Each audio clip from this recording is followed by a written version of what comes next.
Hello guys!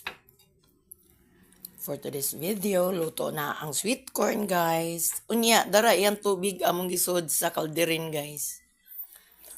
Lami kayo ni siyang among imnon or butangag gatas guys.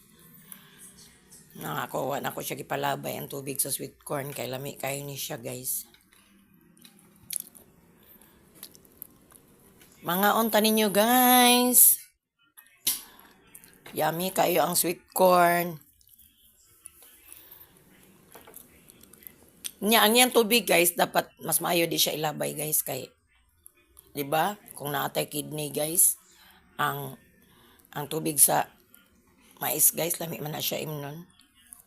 Naakay ka ng kung permi kang mag-UTI ba? Lami man na siya. So pwede na to ning imnon guys. Kini lang muna. Thanks for watching.